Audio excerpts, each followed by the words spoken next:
ma chérie? Je cherchais un service qui soit adapté aux personnes vieillissantes handicapées.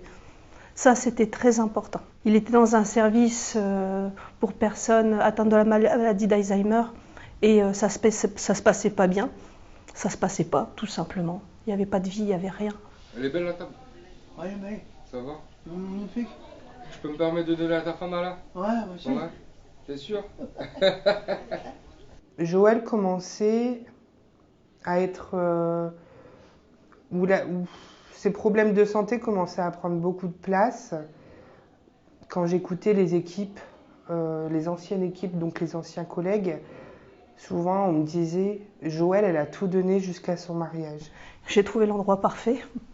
Il y a des personnes qui sont là tout le temps, qui sont avec les personnes accueillies, qui font des activités, qui sont à l'écoute. On se rend compte que généralement, après le foyer, il y a plus de, ils n'ont plus de structure d'hébergement adaptée pour eux. Et donc, c'était un choix de l'établissement de pouvoir se tourner vers ce public de personnes accueillies. On a eu un petit entretien pour savoir si oui ou non ils pouvaient convenir aussi, hein, pas que pour aussi au niveau des autres résidents, si tout allait bien se passer. Ça leur permet déjà de pouvoir découvrir l'architecture, hein, c'est important, de découvrir le personnel qui gravite autour des personnes accueillies, savoir ce qui s'y fait aussi, de connaître l'organisation d'une journée.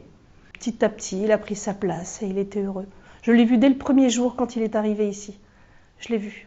Ça s'est fait très naturellement parce que la famille au début avait des craintes et puis quand elle a vu que Alfred s'adaptait très rapidement aux autres résidents, aux professionnels, Alfred ne se faisait pas aussi renvoyer aussi parce que quelquefois quand il y a des craintes, les gens ils peuvent pousser les autres, mais là c'était pas le cas, les professionnels l'acceptaient comme il est.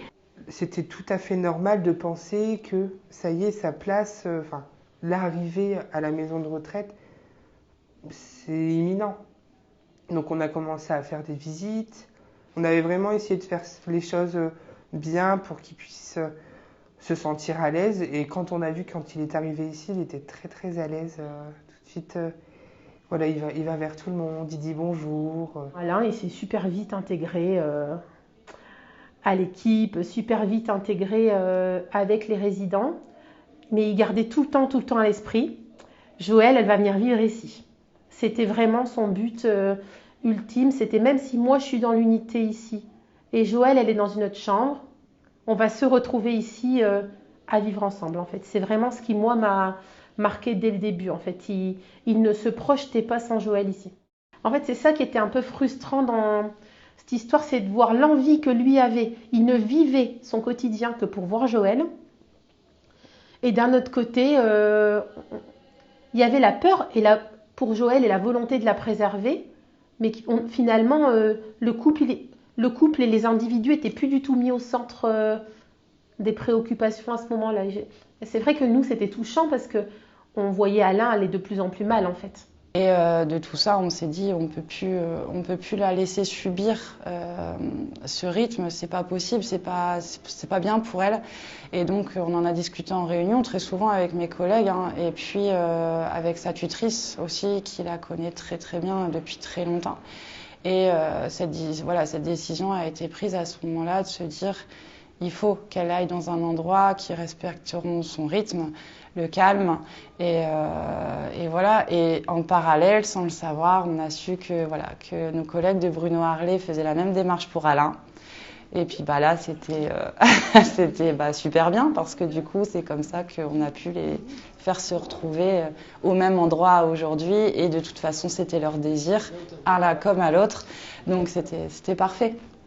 C'est ça que je retiens de l'histoire, c'est qu'ils ont été à nouveau acteurs de leur vie, en fait, Alain et Joël. Et quand ils se sont retrouvés, c'était magique, en fait. À ce moment-là, il était magique.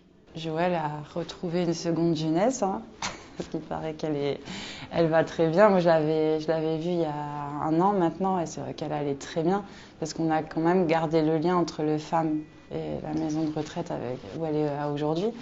Et il y a encore pas longtemps, ils sont allés manger avec elle et certains résidents. Et c'est vrai qu'elle va très bien. Et donc sans regret de cette réorientation, parce que des fois on peut en avoir peur, mais finalement, encore une fois, on pense à leur place. Et voilà, et c'est une belle histoire d'amour, oui, effectivement. Ouais. On sent qu'il y a une vraie connexion entre eux. Et quand Alain lui dit « Bonjour ma chérie », Joëlle, elle le regarde droit dans les yeux et elle sourit. Alors, je ne vais pas dire que ça arrive tout le temps. Il y a des moments où Joëlle, elle est désorientée. Il y a des moments où Joëlle, elle va avoir des cris. Il y a des moments où Joëlle, en effet, la fatigue, elle prend le pas et elle va être au lit. Mais dans ces moments où ils sont à deux, et ils sont vraiment à deux. C'est vrai. En fait, Joëlle, aujourd'hui, j'ai l'impression que de manger avec Alain et de parler de tout ça, ça vous éveille. Et ça me fait plaisir. Le contact, ça a toujours été l'essentiel de leur relation. Ils ont toujours fonctionné comme ça. C'est pas des grands bavards. C'était pas des grands bavards à l'époque. Mais pour autant, finalement, c'est rien que dans les petits échanges physiques, c'était tout, quoi. Ça remplissait leur réservoir émotionnel. Joëlle a été la résidente qui m'a réconciliée avec cette réorientation pour le vieillissement en fin de compte. Parce que je me suis rendu compte que finalement, quand c'est bien fait en amont, quand c'est réfléchi, finalement les choses se passent bien et les résidents sont heureux.